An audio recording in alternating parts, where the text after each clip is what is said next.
who's wrong and who's wronger. In this corner, followed by Millions, James, the exploding unicorn, Breakwell. And in that corner, ignored by Millions, Steve Olivas.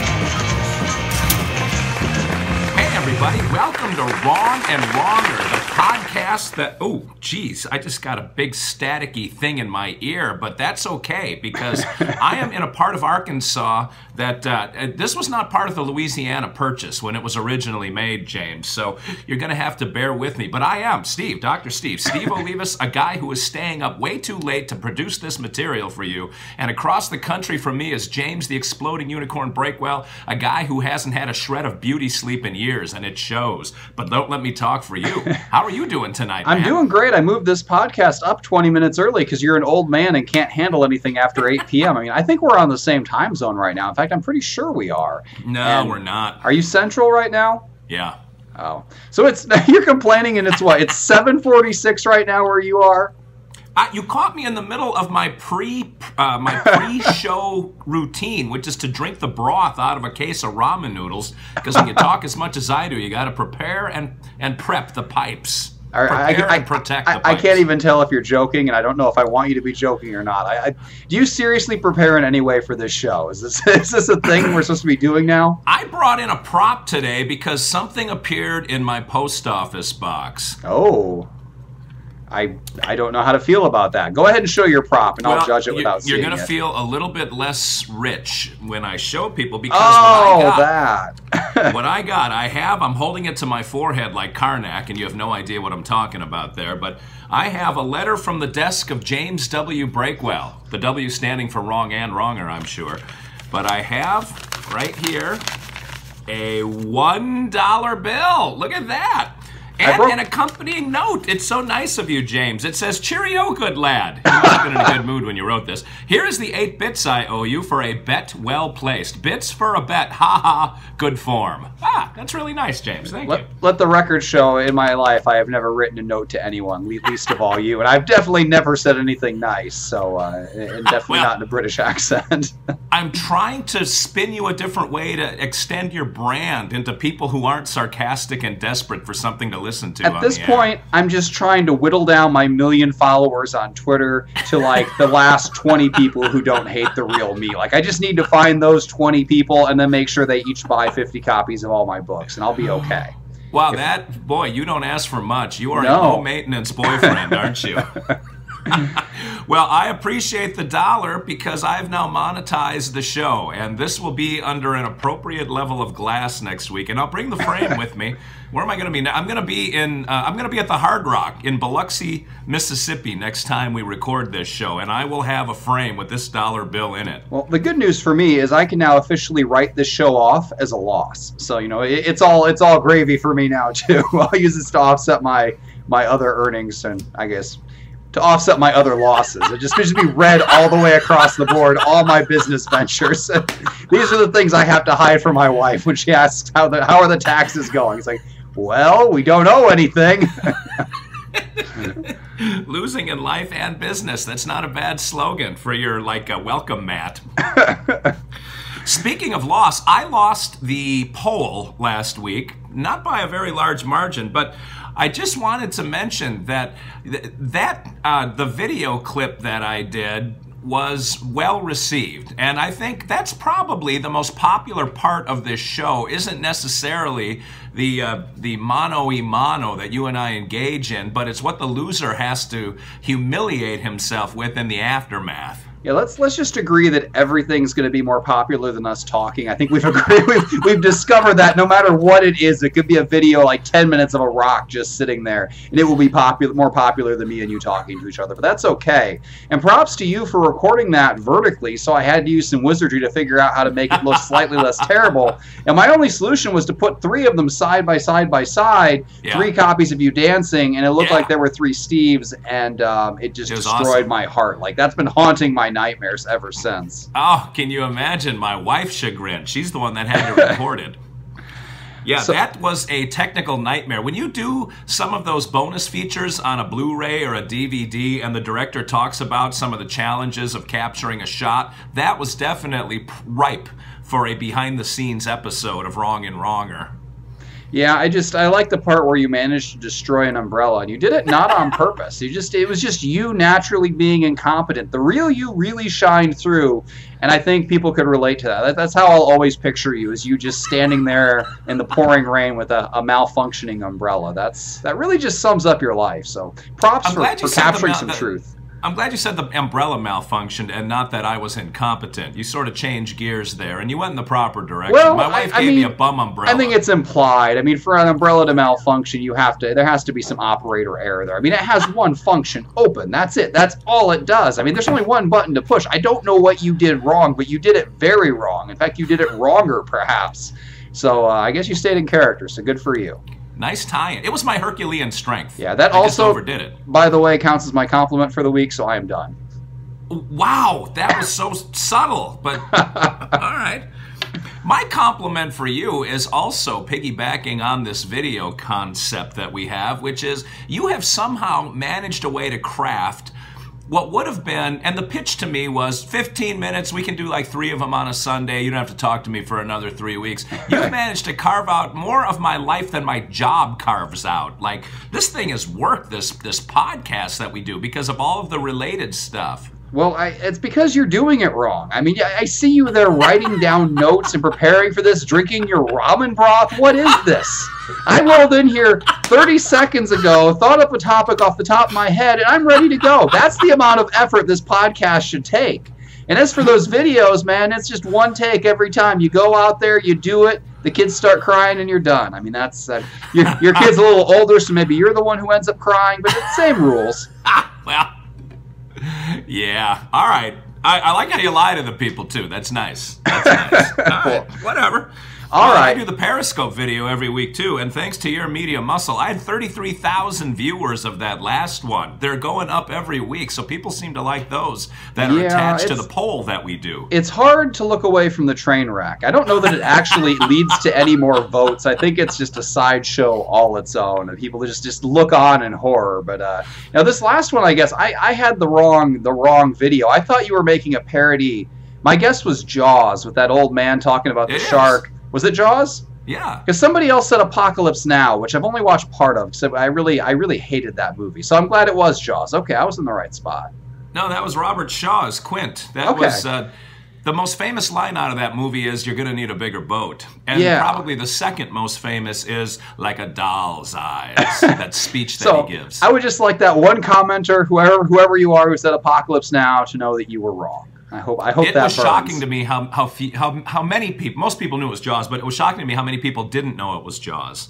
Well, you know, you're a pretty terrible actor, so there's that. But well, that's probably it. The fact that you only kind of thought it was Jaws says a lot about you. I was pretty sure it was Jaws, and then somebody said Apocalypse Now, and I was like, I'm going to defer to the random stranger on the internet because they seem to know what they're talking about. Story of our lives. All right, well. You did text me about 12 seconds before we went hot that we're going to do this early today, but you also had a good topic. Tell everybody what the topic is going to be this week. All right, the topic today is M&Ms versus Skittles. Which is the better candy?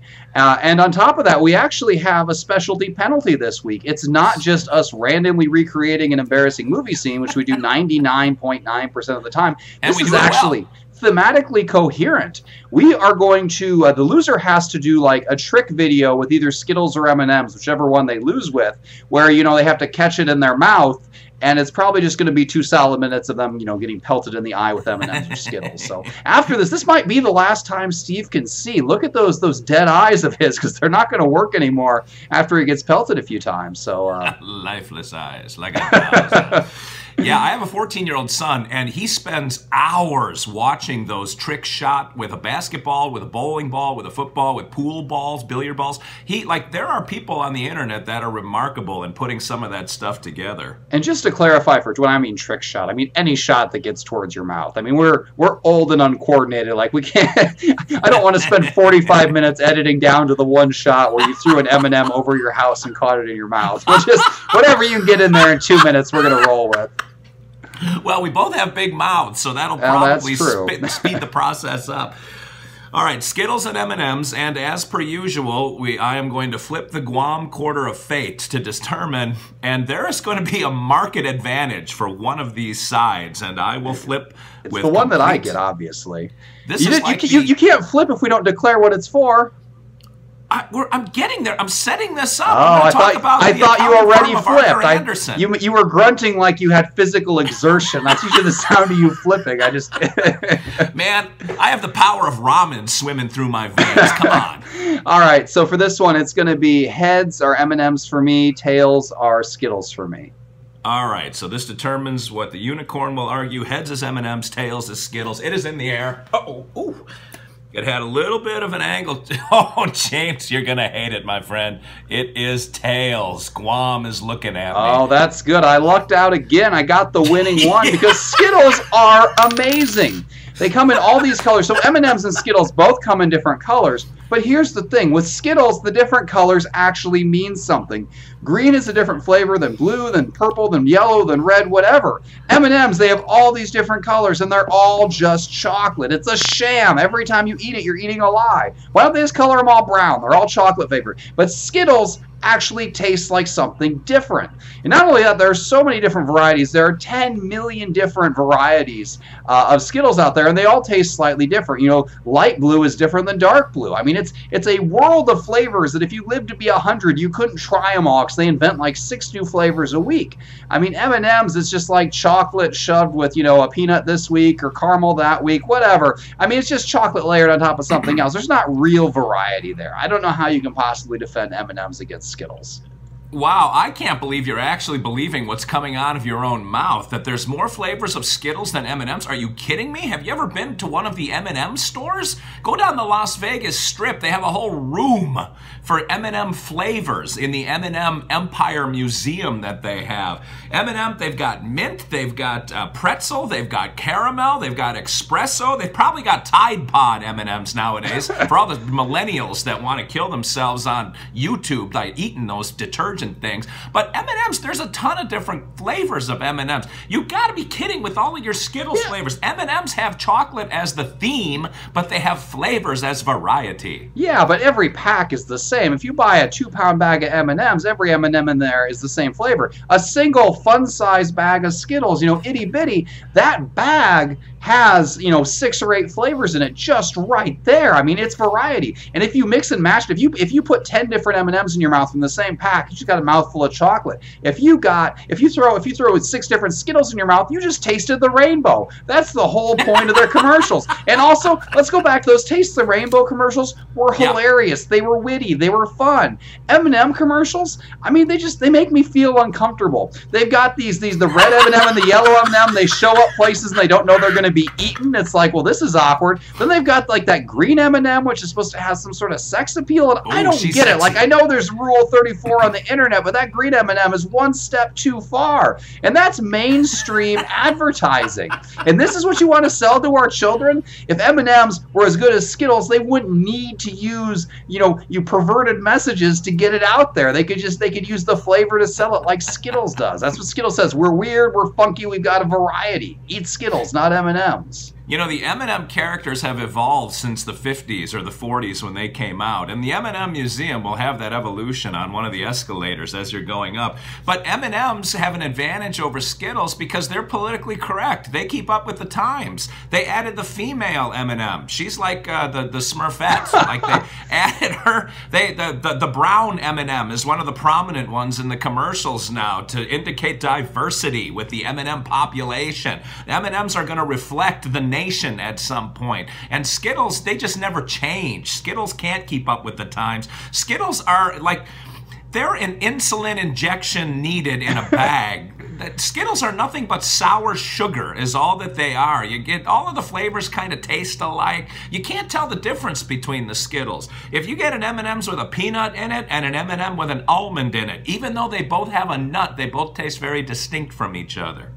I will say this. So M&Ms have never given me any free M&Ms. For all the jokes I've written about M&Ms on Twitter, all the things I've done, they've never sent me anything. But years ago, before I went viral, when I was still an up-and-coming account, I don't remember, I had a few 100,000 followers. It was before I had my big viral burst. I wrote a joke about Skittles. And they got in touch with me, and they're like, hey, can we have your contact info? And I'm like, normally I don't give this out, to strangers on the internet, but in this case, yes, I will risk death for free Skittles. And I kid you not, they overnighted me a box of Skittles. They must have sent $50 to send me this box. And there's this giant book bag, and there were 25 pounds of Skittles in there. Kidding. No, it was amazing. And this wasn't like 25 pounds like now you need to go and do this many tweets. Like, this was a joke I had already written. I had to give them nothing else. This was just like, I didn't compromise at all. It's like, this joke's out here. It is what it is. They're like, here, as your reward, have Skittles. We ate Skittles like for years after that. There were varieties in there that I had never heard of. There were packages that were pink and purple and all kind of, each one, like there was like an entire slate of dessert flavored Skittles. And then afterwards we had the giant Skittles backpack to wear around. Skittles potty train my kids. Like when we want them to go to the bathroom correctly, we're like, hey, if you do this, you'll get 2 Skittles. And they go right away. They wouldn't do that for M&Ms, but Skittles are fun. They're also a little bit less melty and less messy. I mean, I know they both melt to some degree, but not that far. So for the kids, it's better. And it also taught my kids to share. My youngest kid, Waffle, should we give her 2 M&Ms every time she uses the potty? I'm sorry, Skittles every time she uses the potty. I'm getting mixed up here. 2 Skittles every time she uses the potty. But go ahead. And she takes one and eats it, and she runs and gives the other one to the next kid up. Like she's learned to share the bounty of delicious Skittles. So Skittles has been good to my family, and they potty trained my kids. What have M&Ms ever done for anybody? Boy, the fact that Skittles have made it out of the bathroom and someone else eats them says a lot about the Breakwell residents. But that's a great story. Kudos to Skittles. Kudos is another candy. That's probably not the right thing to say. I've had a couple of those, too. Someday I'll tell my Dairy Queen disaster story on the air. But now, M&Ms, it really comes down to one word, and that is chocolate. And that's all that I need to win this debate, James, because everybody loves chocolate. Not everybody loves all those soury, sweet, just Skittle. I don't even know what to call that. What category of candy is that even in? We'll call it like hard starburst or something. Hard starburst. You got to remember, though, for this debate, everybody, this is the problem we constantly run into. Yeah. Is that you're not voting for which one you enjoy more. You're voting for who won this debate. Now, let's remember that I've given you detailed life stories on how Skittles have improved my day-to-day circumstances. And all Steve has given you is weird, sexually confusing M&Ms and the word chocolate over and over and over again. Okay, let the record show that. Skittles have variety. They have strength in that. And you can do some cool art projects with them, too. I saw a video online where you can take Skittles and put them around a paper plate and put some water in there and twirl it, and all the colors bleed to the middle and spin it. You couldn't do that with M&Ms, because then all you get is soggy chocolate. I mean, end of art project. Skittles are inspiring creativity the world over. Skittles are the future, and people know that. I mean, they're also more versatile. Back to the not melting thing. Like, if you want to go on a car trip, Skittles are much better than M&Ms, because if you're anywhere over like 50 degrees, that you're not gonna have a bag of M&Ms. You're gonna have a block of M&Ms. You're gonna need a pickaxe to pry them apart. But Skittles, they don't melt together quite that fast. You can get up to like 70 or 80 degrees before you have a block of Skittles, and that makes all the difference in the world. M&Ms melt in your mouth, not in your hand. They said nothing about the car. So okay, that's like when somebody tells you something like, hey, this is not a pyramid scheme. If you lead with that, it's definitely a pyramid scheme. If you lead with melts in your mouth, not in your hand, it is 100% going to melt in your hand, no question. Well, I also learned that certs have retsin, and so this is what my takeaway from 1979 television. All right, we got to bring this thing to a close in just a minute. I don't have to say anything more than chocolate, because I'm going to be sitting back and watching your penalty video and just relishing the fact that I don't have to have anyone throwing candy at my face. Don't let Steve get away with being lazy, okay? Vote for the argument. Don't vote for your personal preference. Vote this guy. All the reasons I just gave you. Because it's going to be hilarious when Steve, with his lack of hand-eye coordination, is chasing around those M&Ms. It's going to look like one of those turkeys trying to drown in the rain like we talked about last episode. It's going to be awkward. We're going to find out what happens when a waffle throws Skittles at a unicorn. That's what we're going to find out. You know what's going to happen is if I did it, first of all, they're not going to throw them. They're just going to eat them. And then half of them are going to fall on the floor and the pig's going to eat them. And they have a pig in a diabetic coma. Well, and people don't vote for usually what their preference is. They usually vote for like the gorilla sucking tattoos off of dead bikers or whatever you put. Okay, that's a little weirder than I usually go, but yes, you were correct. People love to throw away their votes. There's nothing they love two things. They love to throw away their votes on the fake option, and they love to brag about it. Like, you guys are so stupid. I voted for the gorilla. And it's like, you really showed us. Way to throw away your vote. So I suppose you're trying to segue me into rolling the dice here for what we If you would, sir. All right, I've got the D&D dice that confuse and bewilder Steve. So this one is for Steve. Steve's number this week is going to be 72. My number this week is going to be 44. And then Reggie Jackson and Hank Aaron. You know what? You just say names, okay? I'm going to start shouting out names too. Nobody's going to be able to call me on it. And then 29 is the fake one. 29 is fake one. So 29 is nothing. 72 is you. 44 is me. So obviously vote. I said 44, right? Did I change it? Okay. 29, good. I think, is Troy Polamalu. But you mean to tell me you've never heard of Hank Aaron? James, I've heard of Hank Aaron. Dare you? But I have no idea what his number is, and it's going to be too late to call you on it. When people are calling you out for being wrong, it's going to get lost in the sea of everybody else calling you out for being wrong about other things. It's hard to sift it out.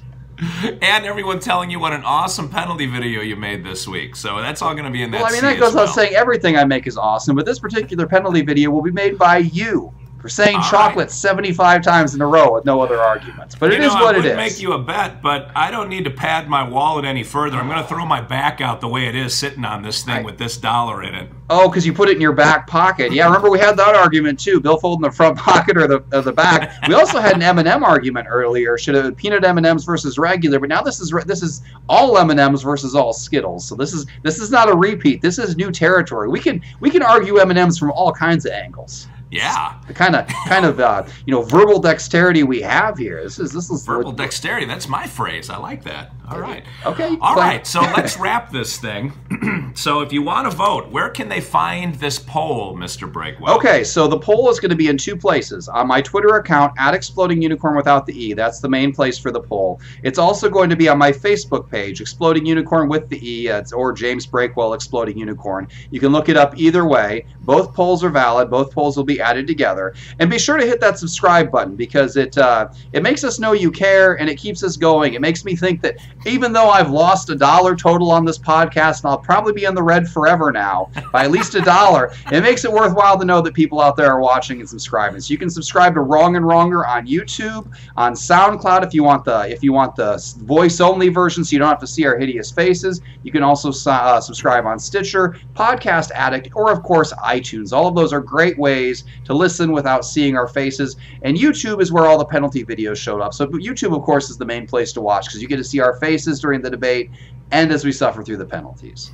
And my mother sent me an email that said she can now get it on her Kindle, that she can watch us on her Kindle. So that's another option for people to watch Wrong and Wronger on YouTube. I saw that, and it kind of shocked me that you actually have a mother and that she actually pretends to love you. I think that's like that's like when a mom puts your terrible refrigerator artwork on, like, oh, you did such a good job. Like, I'm glad to hear that at your age she's still trying to pad your ego and let you down easy. Oh, thanks, Mom. And don't listen to him. This is why she doesn't like you, James. Why she writes all those texts to me about why do you got to have this Breakwell guy on the show with you. She wants to adopt me. You don't even know. Adopt a Unicorn. It's a new program that we have in the inner cities. In the inner city of Indianapolis, anyway. All right, we got to get out of here. So vote. Vote for Steve. Find out what the codes are. Steve is going to be number, let's see. No, James is Hank Aaron, Hammer and Hank. Steve is 72. I can't think of a 72, which bothers me. But we will come at you next week. And what topic are we going to cover next week, James? No idea whatsoever, but we're definitely going to discuss your hilarious penalty video when you lose this. Very good. We'll discuss James' hilarious penalty video. And until then, this is Steve Olivas, Dr. Steve for James the Exploding Unicorn Breakwell saying, are you sitting down? 2 wrongs can make a right. You finally got it. See you next week, everybody.